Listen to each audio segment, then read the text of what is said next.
வணக்கம். ஆஸ்ட்ரோவியலின் நல்ல நேரம் நிகழ்ச்சியின் சார்பாக அத்துணை சப்ஸ்கிரைபர்களையும் எல்லா அன்பு உள்ளங்களையும் எனது நண்பர்களையும் வருக வருக என வாழ்த்தி அமைகிறேன். இறைவணக்கத்தை கூறி இந்த வீடியோவை தொடங்குவோம்.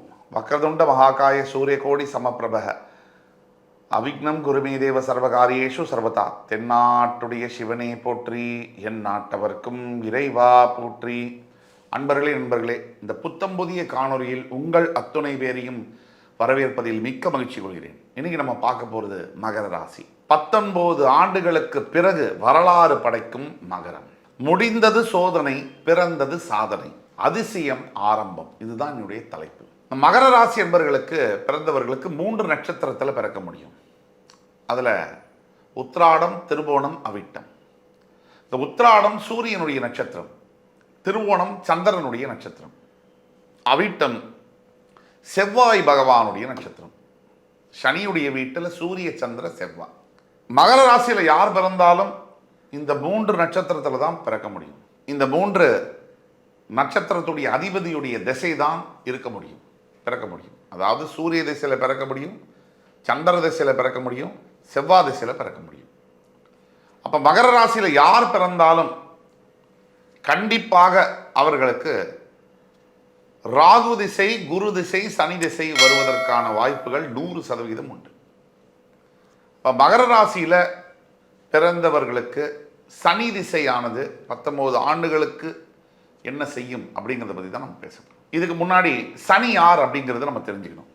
சனி பகவானுடைய இன்ட்ரடக்ஷன் மகர ராசிக்கு தேவையில்லை. திருப்பதியில் போய் பாலாஜின்னு பேரை வச்சுட்டு விசிட்டிங் கார்டு கொடுக்குற மாதிரி இருக்கு.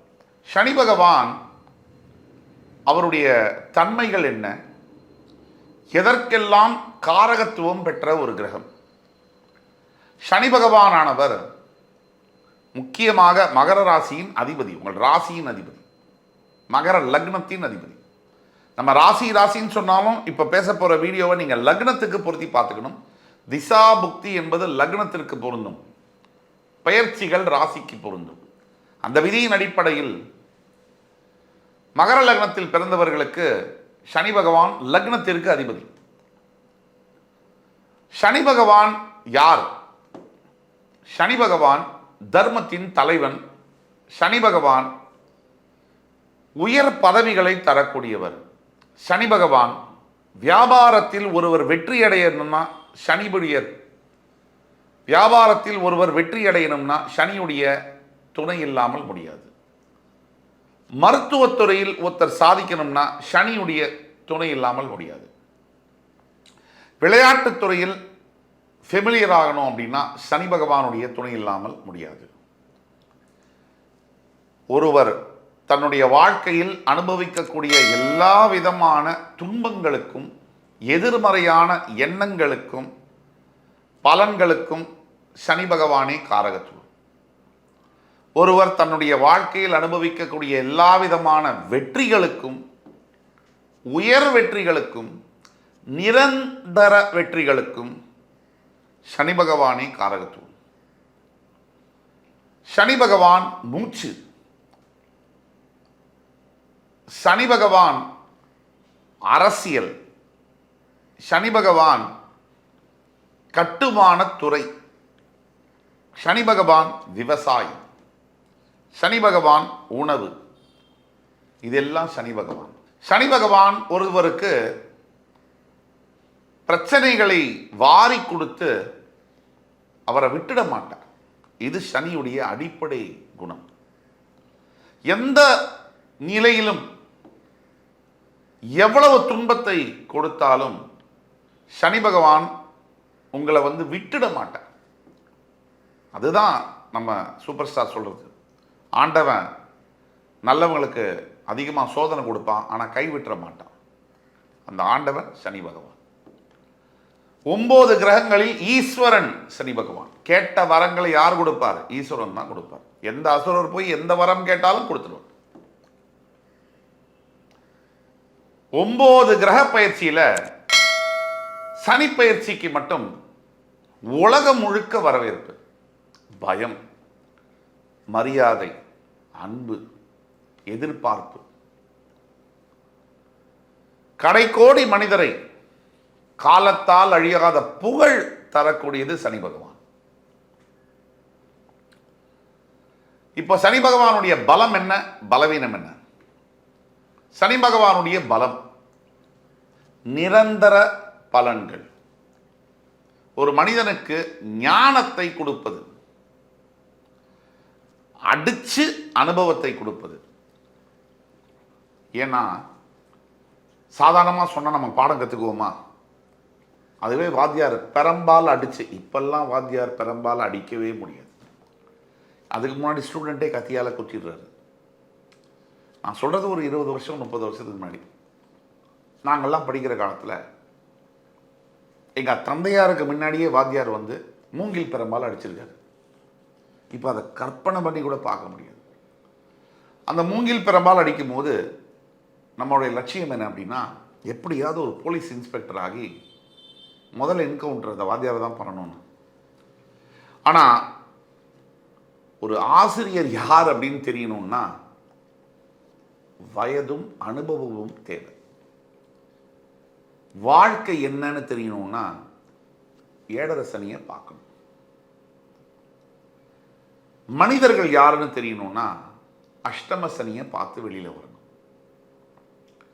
அப்படி ஏழரை சனியை தாண்டி இருக்கக்கூடிய மகர ராசி என்பர்கள், பிறப்பிலேயே மகர லக்னத்தில் பிறந்தவர்கள், இவர்களுக்கு சனி யார்? சனியினுடைய பலவீனம், சனியினுடைய பலத்தால் அழியாத புகழ் செல்வம், சனியினுடைய பலத்தால் தர்மம். மனிதர்கள் நம்ம இந்தியாவை எடுத்துப்போம். ஒரு உதாரணத்துக்கு ஒரு தவறு நடக்குது, காவல்துறையில் புகார் பண்ணுறீங்க. ஏழை எளிய மக்களை பற்றி பேசுகிறேன். இந்த வாழ்க்கை, அவங்க மனிதர்கள், உள்ள உயிர் இருக்கு. 3 வேளை ஏதோ ஒரு சாப்பாடு சாப்பிட்றாங்க. கோடிக்கணக்கான பேர் எதையோ ஒரு ஆடைகளை உடுத்துறாங்க. ஒரு தவறு நடக்குது, அநீதி நடக்குது, அவங்கள யாரும் மதிக்கிறது இல்லை. அதான் நம்ம சொல்றாரு, பணம் இல்லைன்னா நம்மளை யாருக்கும் தெரியறது இல்லை, பணம் இருந்தால் நமக்கு யாரையும் தெரியறது இல்லை. அந்த மனிதர்கள் காவல்துறையில் போய் புகார் அளிக்கிறாங்க. இப்போ புகாரை எடுக்கல சரியா, கடைசியா நமக்குள்ள நம்பிக்கை அஸ்திரம் எது? நீதிமன்றம். அந்த நீதிமன்றத்தில் நீதிபதிக்கு பக்கத்தில் இருக்கிறது இது தராசு ஏந்தி கொண்டு இருக்கக்கூடிய ஒரு பொம்மை. அந்த பொம்மை, அந்த தராசு, அதுதான் சனி பகவான். தர்மம். சனி பகவானுடைய பலம் என்ன? தர்மம். சனி பகவானுடைய பலவீனம் என்ன? எதிர்மறை எண்ணங்கள்.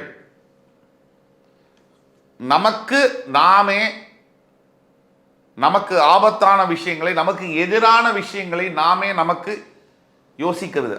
ஆனால் அது நமக்கு தெரியாமல் இருப்பது, அதுதான் சனி. சனி பகவானுடைய பலவீனம் என்ன? வாய் வார்த்தையில நல்லா நடக்க போகுது, இந்த விஷயம் நமக்கு ஜெயிக்க போகுது, எல்லாம் முடிஞ்சு போச்சு, இப்படி ஒரு வார்த்தையில அத்தனையும் பாழாப்படுது, அது சனி பலவீனம். சனி பகவானுடைய பலவீனம் என்ன? கடினமான உழைப்பு, அதற்கேற்ற வருமானம் இல்லை. சனி பகவானுடைய பலவீனம் என்ன? மனிதன் செய்யக்கூடாத சில தொழில்களை செய்வது. இப்போ கழிவுகளை சுத்தம் செய்ய எந்திரங்கள் இப்போ வந்திருக்கு. ஒரு 30 வருஷத்துக்கு முன்னாடி கழிவுகளை ஒரு மனிதனே கீழே இறங்கி அதை சுத்தப்படுத்தக்கூடிய அவலம் இந்த சமுதாயத்தில் இருந்ததா இல்லையா? அது பலவீனம். சனி பகவானுடைய பலவீனம் என்ன? எண்ணற்ற சோதனைகள். ஒரு காலகட்டத்தில் நமக்கு மனசு, இதுக்கப்புறம் நல்லது நடந்தா என்ன, நடக்கலைன்னா என்ன, எனக்கு நல்லதே வேணாம் அப்படின்னு வெறுக்கிறது. சனி பகவானுடைய பலவீனம் என்ன? கேட்டா உடனே கொடுத்துருவாரு, பின்னாடி அவரே அதிகமாக பிடிக்கிடுவார். இப்போ மகரம் வச சனி கனெக்ஷன் என்ன? மகர ராசிக்கும் சனிக்கும் உண்டான தொடர்பு நேரடி தொடர்பு. மகர லக்னத்திற்கு அதிபதி யாரு? சனி. மகர ராசிக்கு அதிபதி யாரு? சனி. உங்கள் உயிரையும் உங்கள் உடலையும் ஆக்கிரமித்து வியாபித்து இருக்கக்கூடியது சனி ஈஸ்வரன். ஆக சரித்திரத்தை நிரந்தரமாக தரக்கூடிய சனி பகவான் சரித்திரத்தை நீங்கள் படைப்பதற்கு, சரித்திரம் படைத்து அந்த வாழ்க்கை நிரந்தரமாக இருக்கக்கூடிய பலன்களை தரக்கூடியது சனி பகவான். உங்களுடைய வாழ்க்கையில் நீங்கள் பிறக்கிறதுலேருந்து மரணிக்கிறது வரைக்கும் சனியுடைய தாக்கம் ஒவ்வொரு பேஜ் பக்கத்துலையும் ஒவ்வொரு வரியிலையும் எழுத்துலையும் கூட இருக்கு. இதுதான் கனெக்ஷன்.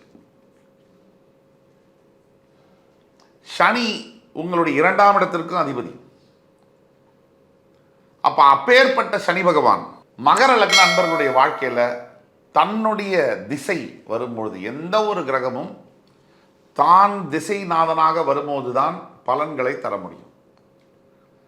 எவ்வளவு வலுப்பெற்றிருந்தாலும், ஸ்ட்ராங்காக இருந்தாலும், வீக்காக இருந்தாலும், தன்னுடைய திசை இல்லைன்னு சொன்னால் கம்முன்னு வேடிக்கை தான் பார்க்க முடியும். எவ்வளவு பெரிய அரசியல் தலைவராக இருந்தாலும் பதவியில் அமரும்போது தான் தவறு. பதவி இல்லைன்னு சொன்னால் வேடிக்கை தான் பார்க்க முடியும். பெரிய தலைவரே இல்லை, ஆனால் பதவியில் உட்கார்ந்தாச்சுன்னா பவர். அப்படின்னு நம்ம பார்க்குறோம். பதவியில் உட்காருவதற்கு அவர்கள் தகுதியானவர்களா இல்லையாங்கிறது ஒரு பெரிய டாபிக், அது வேற விஷயம். அப்படி பதவியில் உட்கார தகுதியே இல்லாத பல நபர்கள் பதவியில் இருக்கிறார்கள்.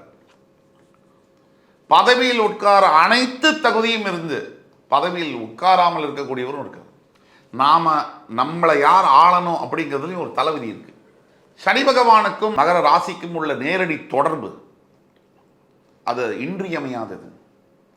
வைராக்கியம், விடாமுயற்சி,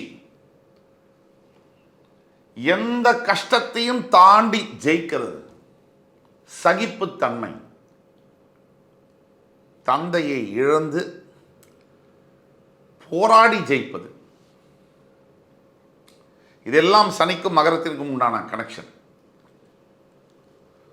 இப்போ ஒரு உதாரண ஜாதகமாக மகர லக்னத்தில் பிறந்து ஒரு திறமையும் இல்லாமல் ஒருவர் பிறந்து தன்னைத்தானே செதுக்கிக் கொள்வது சனி. உழைப்பு சனி.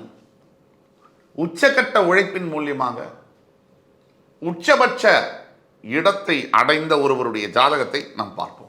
என் உயிரினும் மேலான மகர ராசி அன்பு பெருமக்களுக்கு மறுபடியும் உங்களை சந்திக்கும் வரை உங்களிடமிருந்து விடைபெறுவது உங்கள் சுபாஷ் பாலகிருஷ்ணன். நன்றி, வணக்கம், வாழ்க வளமுடன்.